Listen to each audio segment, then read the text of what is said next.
اپنے آپ کو ایسی جگہ پر رہنے کے لیے مجبور نہ کریں جو آپ کے لیے مناسب نہ ہو۔ نیتیں صاف بھی ہوں تو بھی الزام لگ ہی جاتے ہیں۔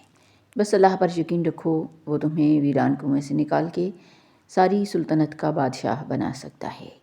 پھول اپنے ساتھ پھولوں کا مقابلہ کرنے کا نہیں حوصلہ نہ ہارو، صرف کھلتے ہیں۔ شور کھلاڑی نہیں، تماشائی کرتے ہیں۔ کوئی دوسرا ہمارا دل نہیں توڑتا، ہم خود اپنا ایک ایسی جگہ رہ کر جہاں ہماری ضرورت نہیں ہوتی۔ پھول جھڑتے ہیں شفق فام تیرے ہونٹوں سے، ایسی باتیں تو پریزاد عروج میں اگر نظریں نیچی اور لہجہ نرم ہو تو زوال میں تکلیف کم۔ نہ جنازوں کا ہجوم بخشوائے گا، نہ ہی تاک راتوں کی عبادتیں اور نہ ماتھے کا محراب۔ نہ سرداری کام آئے گی، نہ پیسہ۔ حقوق العباد کا معاملہ بہت سخت اور کٹھن ہوگا۔ اس دور میں اگر آپ کے پاس عقل و شعور ہے تو خوش ہونے کی ضرورت نہیں، کیونکہ یہ ایک سزا ہے۔ آپ کو ہر اس شخص سے نپٹنا ہوگا جس کسی بھی انسان کو اتنی تکلیف نہ دیں کہ وہ آپ کی فوتگی کا سن کر خوشی محسوس کرے۔ بات تھوڑی غیر سنجیدہ لگ رہی ہے، مگر یہ حقیقت پر مبنی ہے کہ کسی بھی انسان کو اتنی تکلیف نہ دیں کہ وہ آپ کے مرنے کا انتظار کرے۔ لوگوں کو اپنی مخلصی کی صفائیاں دینا بند کر دیں، کیونکہ آپ مکھیوں کو قائل نہیں کر سکتے کہ پھول کچرے سے زیادہ خوبصورت ہے۔ یقین وہ عبادت ہے جو زبان سے نہیں دل سے کی جاتی ہے۔ انسان جتنا بھی کما لے اپنی ذات پر صرف 5 سے 10% لگاتا ہے اور حساب پورے 100% کا دے گا۔ ساتھ صرف رب دیتا ہے، ساری برائیاں جان کر بھی۔ تاخیر سے پہنچنے والی چھتریاں گزرے ہوئے طوفانوں سے کیا بچائیں گی؟ انما یتذکر اولو الالباب۔ حقیقت یہ ہے کہ نصیحت تو وہی لوگ قبول کرتے ہیں جو عقل و ہوش رکھتے ہوں۔ تم جیسا گمان کرو گی اللہ کو ہو بہو ویسا ہی پاؤ گے۔ مقدر لکھنے والے کے پاس مقدر بدلنے کے اختیارات بھی ہیں، بس تم اپنی دعاؤں پر یقین رکھو۔ ہم اتنے بے وقوف ہیں کہ ذرا سی اپنائیت ملے تو ہم کھلی کتاب بن جاتے ہیں۔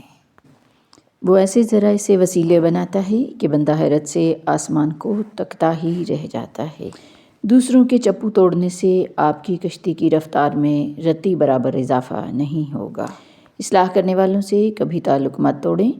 زندگی میں وہ لوگ بہت قیمتی ہوتے ہیں جو آپ کو آئینہ دکھاتے ہیں، جو آپ کی اصلاح کرتے ہیں۔ عزت نفس کے اصولوں میں سے ایک اہم اصول یہ بھی ہے، جس نے آپ کے احساسات کی قدر نہ کی، آپ اس کی قدر نہ کریں، کیونکہ عزت، محبت اور قدر بھیک میں نہیں مانگی جاتی۔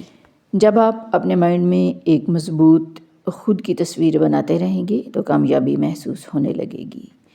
بعض رویوں کا مداوا رویہ ہی ہوتا ہے، الفاظ نہیں۔ میں خود پر اپنی بیتی بتا رہا ہوں، ہمدرد مشکل وقت میں نوالے تک گنوا دیتے ہیں۔ کبھی کبھی خود کو خزاں کا موسم بنا لینا چاہیے تاکہ اپنے اندر سے ہر اس چیز کو جھڑنے دیا جائے جو ہمیں تکلیف دیتی ہے، تاکہ بہار کے لیے جگہ بن سکے۔ بے بس تم ہو تمہارا رب نہیں، محتاج تم ہو تمہارا رب نہیں، ناممکن تمہارے لیے ہے تمہارے رب کے لیے نہیں۔ اور ایک دن تمہیں یہ خوشخبری دی جائے گی کہ جس سے تم اپنی دعاؤں میں مانگا کرتے تھے، اسے تمہارے ہمسفر کے طور پر چن لیا گیا ہے۔ جانتی ہو تم اللہ کو بہت محبوب ہو، کیونکہ تم نے آزمائش کو ہنس کر گزارا ہے، کیونکہ تم نے صبر کا دامن نہیں چھوڑا، تم نے اپنے یقین کو کمزور نہیں ہونے دیا، کیونکہ تمہیں یقین تھا دعاؤں کی قبولیت کا، اور تمہیں یقین ہے کہ معجزے ہوتے ہیں۔ اپنے دل کی کیفیت اسے بتایا کریں کہ آپ کیا محسوس کر رہے ہیں، کتنی تکلیف میں ہیں۔ آپ یقین کریں وہ بہت پیار سے سنے گا۔ اس کے سامنے رو لینے سے آپ کے دل میں سکون اترے گا، بے شک وہ دلوں کا ہمراز ہے۔ اسلام کے مطابق خوف ایک فطری احساس ہے، یعنی انسان کا ڈرنا کوئی غیر معمولی بات نہیں ہے، لیکن جب یہ خوف اللہ پر بھروسہ چھوڑ کر صرف دنیاوی فکر اور وسوسوں میں بدل جائے تو یہ ہمیں اندر سے کمزور کر دیتا ہے۔ اسلامی نفسیات کے مطابق پینک اٹیک اس وقت زیادہ بڑھ جاتے ہیں جب انسان خوف کے لمحے میں اللہ پر توکل اور یقین بھول جاتا ہے۔ اخلاق وہ موتی ہے جس کی کوئی قیمت نہیں ہوتی، مگر اس سے ہر چیز خریدی جا سکتی ہے۔ ہماری دنیا کے مسائل اتنے زیادہ نہیں ہیں جتنے طنز، سوال، غلط فہمیاں، دل دکھانے والے تبصرے ہیں۔ اگر صرف زبان روک لی جائے تو لوگوں کے دلوں کی تکالیف کم ہو جائیں گی اور بہت سے دلوں کو سکون بھی مل جائے گا۔ بات غور کرنے کی ہے۔ وقت کے آئینے میں کچھ چہرے اتنے واضح نظر آئے کہ لمحہ بھر کو آنکھیں چندھیا گئیں، پھر کھلتی ہوئی آنکھوں نے رشتوں کی اڑتی ہوئی دھول دیکھی۔ ماں گھر کا نیوکلس ہوتا ہے، اس کے بغیر پروٹون، نیوٹرون اور الیکٹران اپنا توازن کھو بیٹھتے ہیں۔ کبھی کبھی ہم اتنے کمزور دھاگے چن لیتے ہیں اور پھر ہماری ساری عمر گرہیں لگاتے ہی گزر جاتی ہے۔ لوگ کہتے ہیں کہ بیٹی کی اچھی تربیت خاندان سنوار دیتی ہے، لیکن کوئی یہ کیوں نہیں کہتا کہ بیٹے کی بری تربیت نسلیں اجاڑ دیتی ہے۔ ایمان کا ثبوت صرف بات نہیں عمل ہوتا ہے، درخت صرف باتیں نہیں کرتا، پھل دیتا ہے۔ اسی طرح ایمان پھل چاہتا ہے، سچائی، نماز، اخلاق، انصاف اور اخلاص۔ لوگ تو دنیا سے چلے جاتے ہیں مگر ان کے گناہ سوشل میڈیا پر زندہ رہتے ہیں۔ ذرا سوچو قیامت کے دن ان پوسٹرز کا کیا انجام ہوگا۔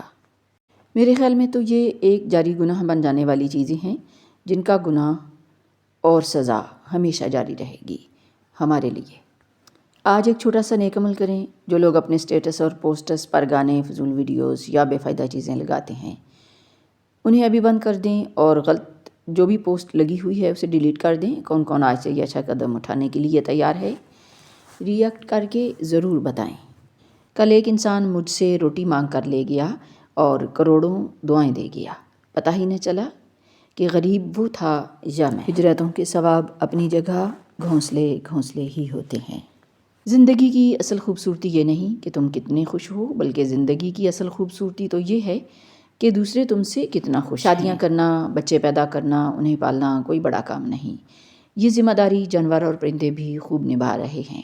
مسلمان ماں باپ کی حقیقی ذمہ داری اپنی نسلوں کو دینی تربیت کا ماحول فراہم کرنا ہے تاکہ اپنے بعد ایمان والی نسلیں چھوڑ جائیں۔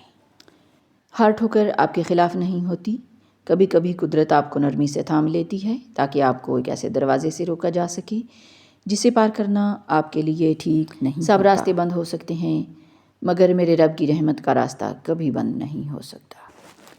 پرندے کا دماغ صرف 2 گرام ہے اور وہ آزادی کی تلاش میں ہے، اور کچھ لوگوں کے سر کا وزن 5 کلو ہے اور وہ ذلت اور غلامی کی تلاش میں ہے۔ زندگی ایک وہ خواب ہے جو انسان جانتا بھی ہے یہ خواب ہے، پھر بھی اس خواب کے لیے اپنی آخرت تباہ کر دیتا ہے۔